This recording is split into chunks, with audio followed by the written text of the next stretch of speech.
Good morning students. पिछली कक्षा में हम बीए फर्स्ट ईयर में लोकतंत्र पढ़ रहे थे और लोकतंत्र की सफलता के लिए क्या क्या आवश्यक परिस्थितियां हैं हमने पिछली कक्षा में इसकी चर्चा की थी और हमने लोकतंत्र की सफलता के लिए 7 आवश्यक परिस्थितियां पिछली कक्षा में जो है हमने पढ़ी थी। तो देखिए, इसके बाद में भी लोकतंत्र की आवश्यकता सफल संचालन के लिए कुछ ऐसी महत्वपूर्ण आवश्यक परिस्थितियां हैं जिनके कारण लोकतंत्र सफलतापूर्वक जो है संचालित हो सकता है। तो अगली हम आवश्यक शर्तें देखते हैं लोकतंत्र की सफलता के लिए। अगली आवश्यक शर्तें क्या हैं? तो है अगला पॉइंट है सत्ता का विकेंद्रीकरण तथा स्थानीय स्वशासन। तो देखिए, सत्ता का विकेंद्रीकरण तथा स्थानीय स्वशासन ये लोकतंत्र की अगली आवश्यक शर्त है। सत्ता का विकेंद्रीकरण, सत्ता का विकेंद्रीकरण और स्थानीय शासन, स्थानीय शासन। तो देखिए, सत्ता का विकेंद्रीकरण लोकतंत्र की सफलता के लिए आवश्यक शर्त है। स्थानीय शासन नहीं, स्थानीय स्वशासन, स्थानीय स्वशासन,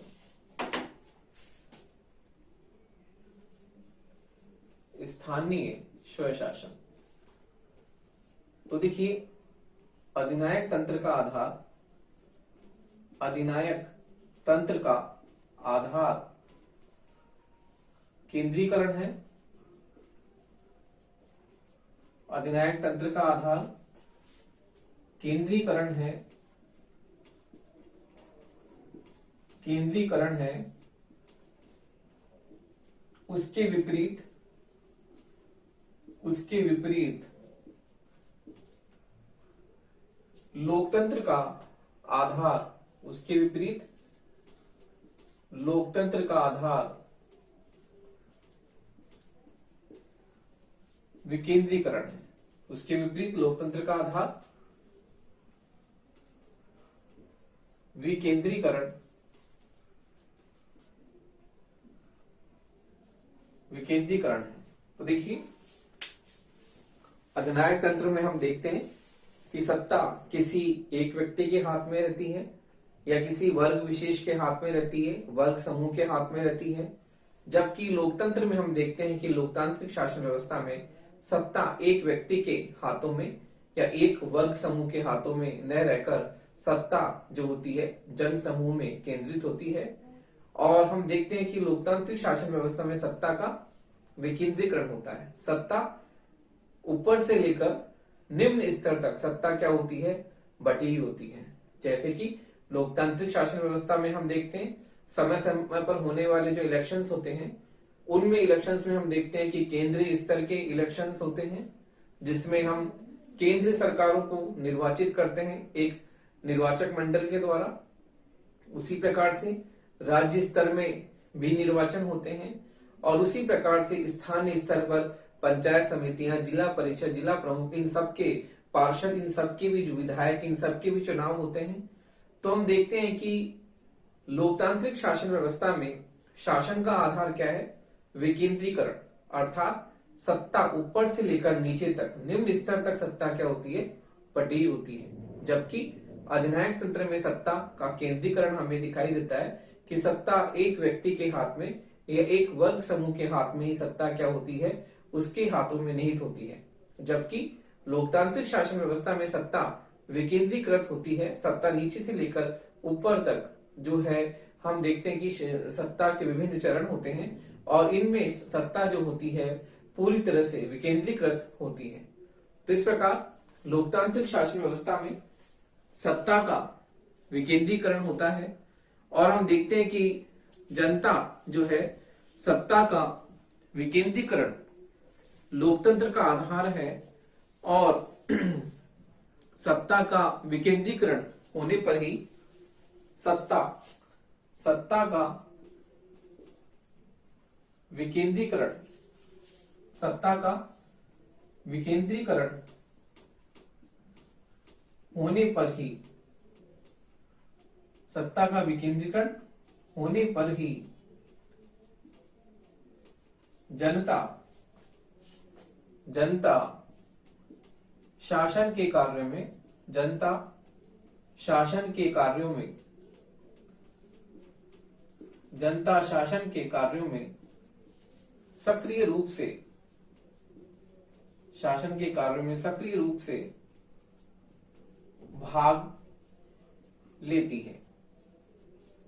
तो देखिए, सत्ता का विकेंद्रीकृत स्वरूप हमें लोकतांत्रिक शासन व्यवस्था में दिखाई देता है, और सत्ता के विकेंद्रीकरण होने के कारण ही जो जनता जो होती है वो शासन के कार्यों में भाग लेते हैं और लोकतंत्र को सफल बनाते हैं। तो देखिए, लोकतंत्र में विकेंद्रीकरण का एक अच्छा रूप हमें स्थानीय स्वशासन में भी दिखाई देता है कि स्थानीय स्वशासन में हम देखते हैं कि किस प्रकार से जो है स्थानीय स्तर पर भी इलेक्शंस होते हैं और सामान्य व्यक्ति जो है वो किस प्रकार से शासन के कार्यों में भाग लेता है।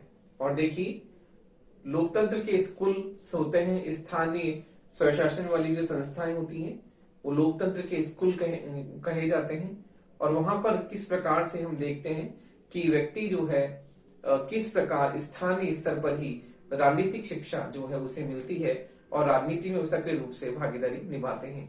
अगली आवश्यकता है नागरिक स्वतंत्रताएं। तो देखिए, नागरिक स्वतंत्रताएं, अगली आवश्यक शर्त है नागरिक स्वतंत्रताएं।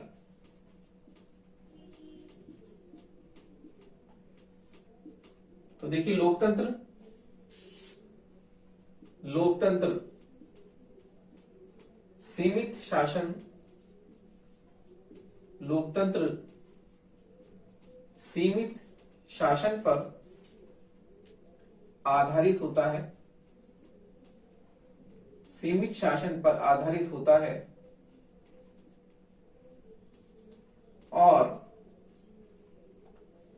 सीमित शासन पर आधारित होता है और संविधान द्वारा नागरिकों को आधारित होता है। इसका अर्थ है, इसका अर्थ है, इसका अर्थ है संविधान द्वारा, संविधान द्वारा, इसका अर्थ है संविधान द्वारा नागरिकों को,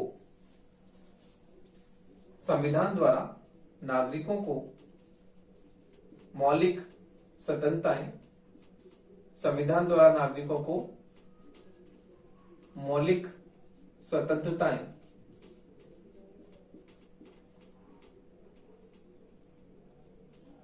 दी जानी चाहिए।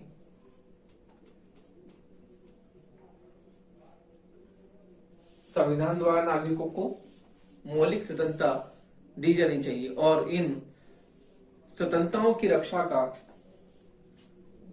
दी जानी चाहिए और इन स्वतंत्रताओं की रक्षा का, इन स्वतंत्रताओं की रक्षा का प्रबंध भी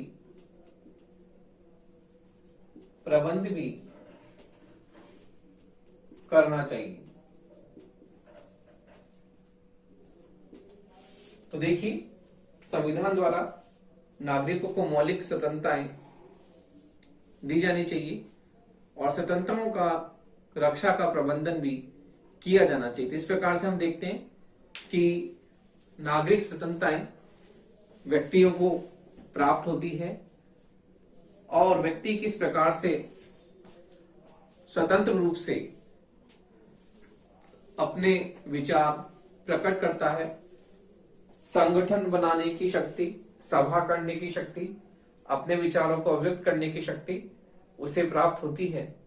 और हम देखते हैं कि लोकतंत्र में सबसे आवश्यक है कि व्यक्तियों को जो है स्वतंत्रताएं सुनिश्चित रूप से दी जानी चाहिए, क्योंकि यदि लोकतंत्र में व्यक्ति को अपने विचार अभिव्यक्ति की स्वतंत्रता नहीं है, संघ बनाने की शक्ति नहीं है, संगठन बनाने की शक्ति नहीं है, विरोध करने की शक्ति नहीं है, तो हम देखते हैं कि लोकतांत्रिक शासन व्यवस्था में ये सब चीजें होनी चाहिए। और यदि किसी शासन व्यवस्था में ये सब आवश्यक जो है आवश्यक शर्तें हमें नहीं देखने को मिलती, तो हम देखते हैं कि वहां पर केवल लोकतंत्र का केवल बाहरी आवरण है, वहां उस शासन व्यवस्था में जड़ में लोकतंत्र नहीं है। इसलिए हम वहां की शासन व्यवस्था को लोकतांत्रिक शासन व्यवस्था नहीं कहते। इसलिए लोकतंत्र में नागरिक स्वतंत्रताओं की जो है पूर्णतः वकालत की जाती है। और ये कहा जाता है कि लोकतांत्रिक शासन व्यवस्था में व्यक्ति अपने विचारों को व्यक्त कर सकता है, किस प्रकार से उसे सरकार की आलोचना करने की शक्ति भी प्राप्त होती है। तो इसलिए लोकतांत्रिक उदारवादी लोकतांत्रिक शासन व्यवस्था में हम व्यक्तिगत स्वतंत्रताओं को सबसे प्रमुख मानते हैं।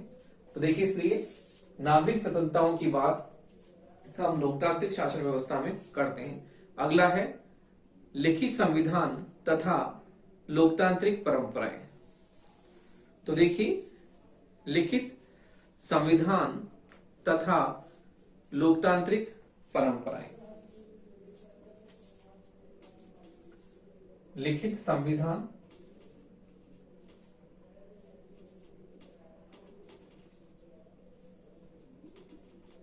तथा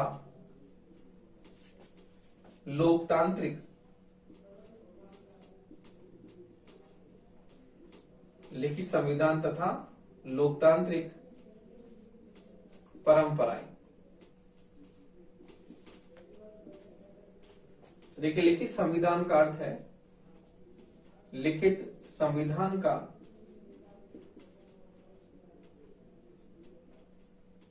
लिखित संविधान का अर्थ है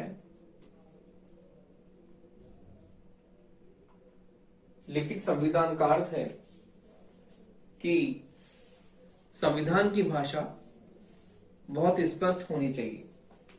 लिखित संविधान का अर्थ है कि संविधान की भाषा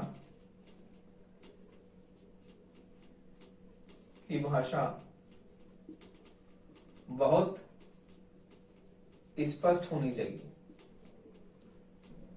संविधान की भाषा बहुत स्पष्ट होनी चाहिए ताकि उसकी व्याख्या को लेकर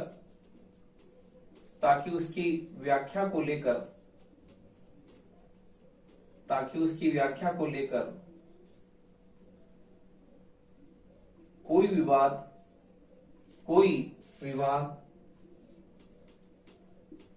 उत्पन्न न हो। तो देखिए, लिखित संविधान होना चाहिए। लिखित संविधान का मतलब है सीमित और मर्यादित शासन।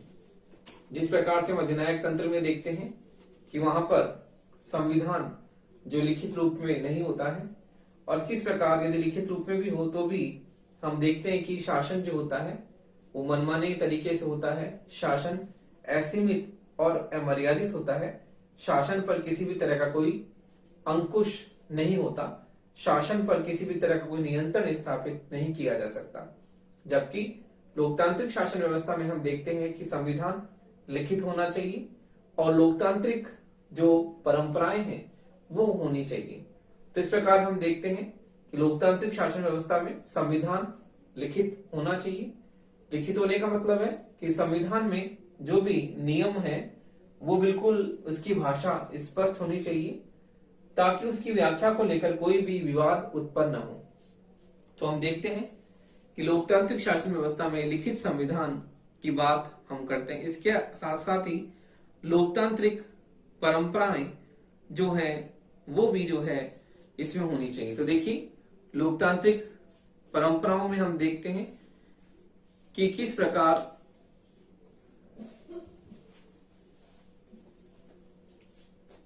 जैसे कि देखिए लोकतांत्रिक परंपराएं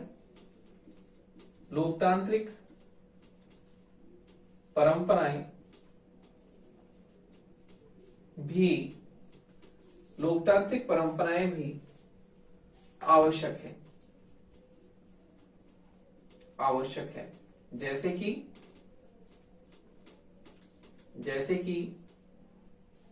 विपक्ष का होना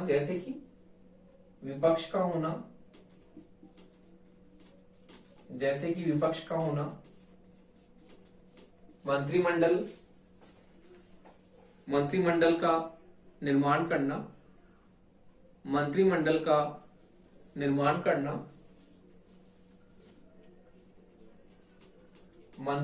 का निर्माण करना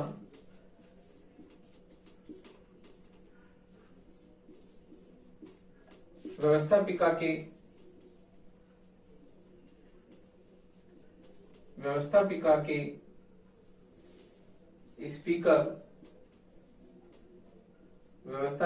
स्पीकर यानी अध्यक्ष व्यवस्थापिका के स्पीकर का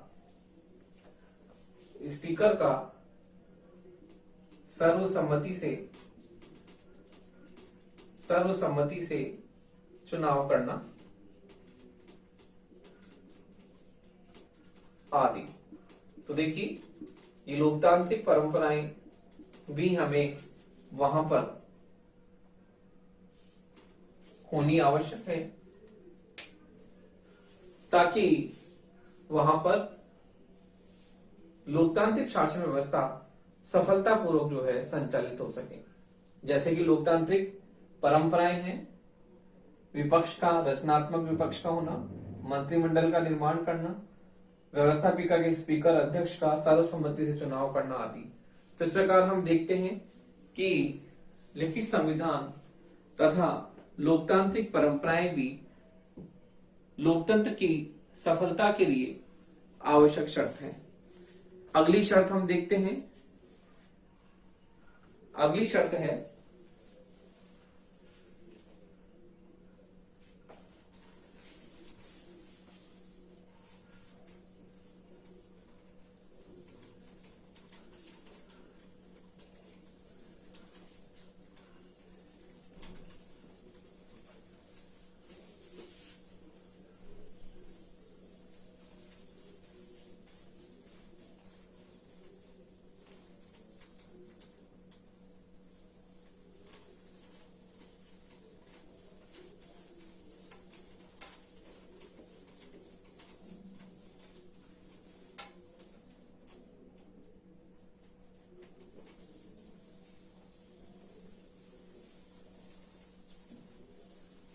देखिए अगली शर्त है स्वतंत्र व निष्पक्ष न्यायपालिका। अगली शर्त है स्वतंत्र व निष्पक्ष न्यायपालिका। स्वतंत्र व निष्पक्ष न्यायपालिका। तो देखिए लोकतंत्र के सफल संचालन के लिए स्वतंत्र व निष्पक्ष न्यायपालिका भी होनी चाहिए। देखिए लोकतंत्र का आधार संविधानवाद है। तो देखिए लोकतंत्र का आधार संविधानवाद है।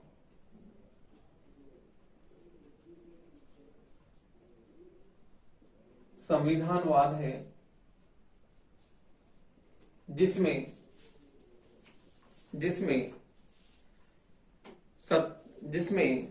सरकार को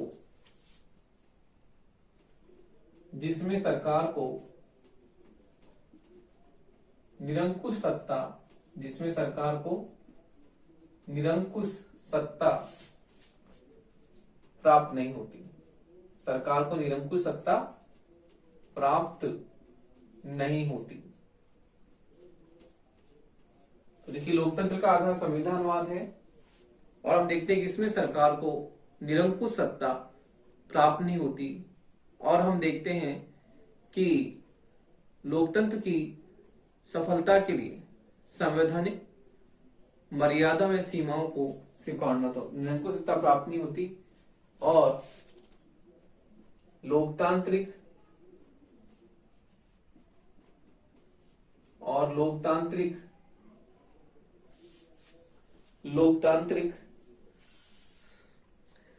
सीमाओं व लोकतांत्रिक सीमाओं व मर्यादाओं को स्वीकारना होता है। तो हम देखते हैं निरंकुश सत्ता प्राप्त नहीं होती और किस प्रकार से लोकतांत्रिक सीमाएं और मर्यादाएं स्वीकारनी होती है। और हम देखते हैं कि लोकतंत्र की सफलता के लिए शक्तिशाली व स्वतंत्र न्यायपालिका की स्थापना जरूरी होती है। तो देखिए, लोकतंत्र की सफलता के लिए लोकतंत्र की सफलता के लिए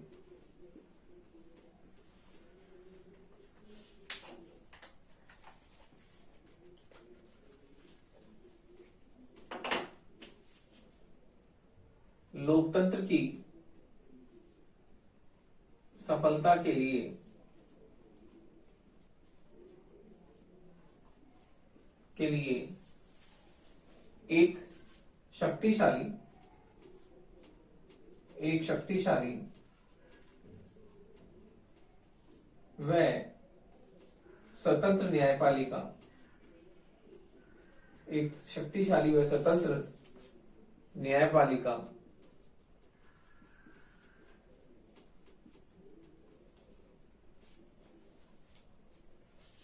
न्यायपालिका का होना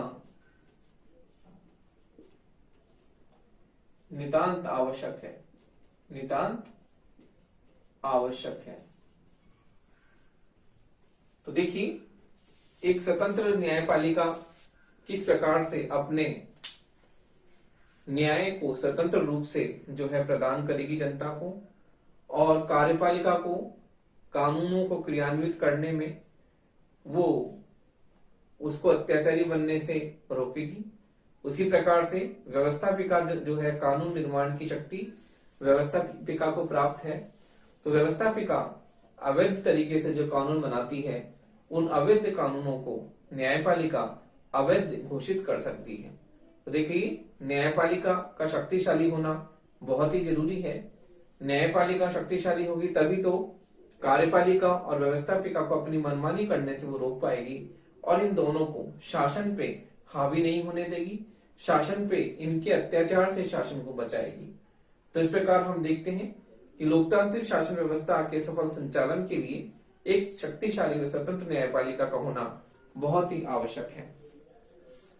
अगला हम देखते हैं, अगली जो है आवश्यक शर्त है योग्य व निष्पक्ष कर्मचारी तंत्र। तो देखिए, योग्य व निष्पक्ष कर्मचारी तंत्र हम देखते हैं, अगली आवश्यक शर्त है योग्य व निष्पक्ष कर्मचारी तंत्र। योग्य व निष्पक्ष कर्मचारी तंत्र। देखिए, लोकतंत्र में शासन अर्थात जनप्रतिनिधियों द्वारा बनाई गई, लोकतंत्र में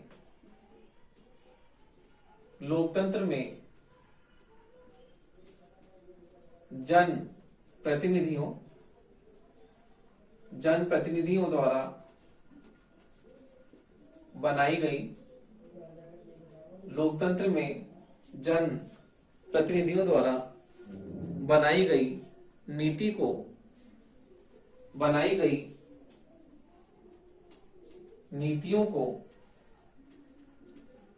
बनाई गई नीतियों को कर्मचारी गण ही लागू करता है।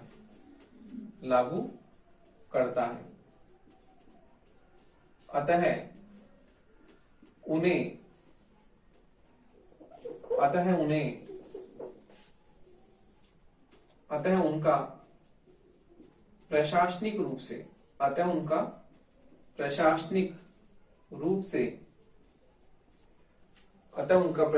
रूप से कुशल होना आवश्यक है। तो देखिए, लोकतंत्र में हम देखते हैं कि कर्मचारी गण ही जनप्रतिनिधियों के कार्यों को लागू करते हैं, अतः उनका प्रशासनिक रूप से कुशल होना बहुत ही आवश्यक है। यदि वो कुशल होंगे तो जनता के प्रति सेवा भावी होंगे और सेवा भाव से वो जनता की क्या करेंगे, सेवा करेंगे कुशलता के साथ। अगली हम देखते हैं कि अगली आवश्यकता है स्वस्थ व सुसंगठित राजनीतिक दल व्यवस्था। स्वस्थ व सुसंगठित राजनीतिक दल व्यवस्था। तो देखिए, स्वस्थ व कुशल राजनीतिक दल का होना बहुत ही जरूरी है, क्योंकि लोकतंत्र व्यवहार में दलीय शासन प्रणाली है। तो देखिए, लोकतंत्र व्यवहार में दलीय शासन प्रणाली है। लोकतंत्र व्यवहार में दलीय शासन प्रणाली है। दलीय शासन प्रणाली है।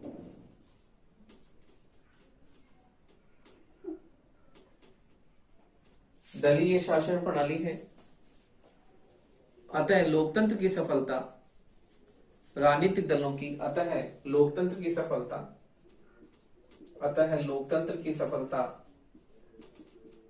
लोकतंत्र की सफलता राजनीतिक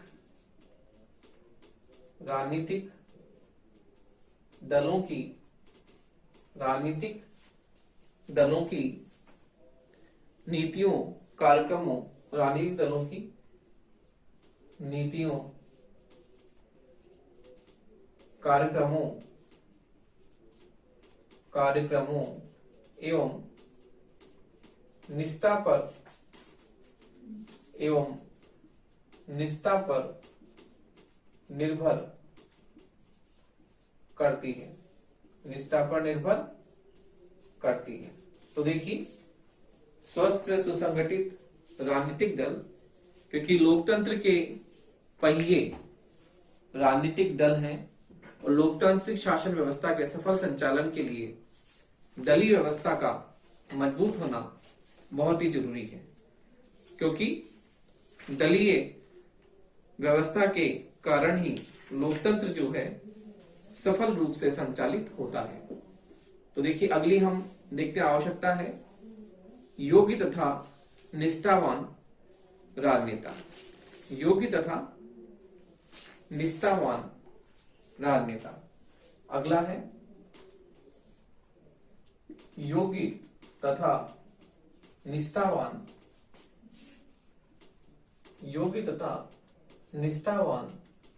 राजनेता।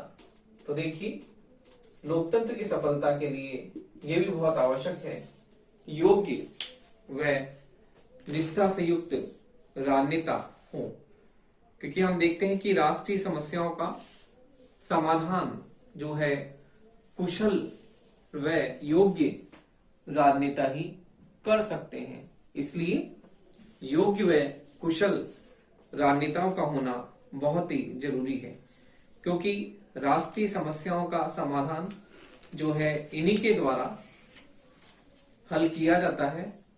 और हम देखते हैं कि नेतृत्व जो होता है वही वास्तव में लोकतंत्र को सफलतापूर्वक संचालित करता है। तो इसलिए कुशल नेतृत्व के धनी वाले व्यक्तियों को ही हम देखते हैं कि लोकतंत्र में राजनेता के रूप में उन्हें सेवाएं देनी चाहिए। तो इस प्रकार देखिए, लोकतंत्र की हमने निम्नलिखित आवश्यकताएं, परिस्थितियां पढ़ी कि लोकतंत्र की सफलता के लिए निम्नलिखित ये आवश्यक शर्तें हैं और लोकतंत्र इन आवश्यक परिस्थितियों के द्वारा ही सफलतापूर्वक संचालित हो सकता है। तो देखिए, हमने पिछली कक्षा में लोकतंत्र के मार्ग में आने वाली बाधाओं को पढ़ा था और उसके समाधान के लिए हमने ये आवश्यक शर्तें बताई, किस प्रकार से उस लोकतंत्र की जो समस्याएं हमने पढ़ी उनको किस प्रकार हम उनका समाधान करके लोकतंत्र को और अधिक सशक्त और मजबूत बना सकते हैं, ताकि लोकतंत्र सफलता के साथ में जो है निरंतर गतिशीलता के साथ संचालित हो सके।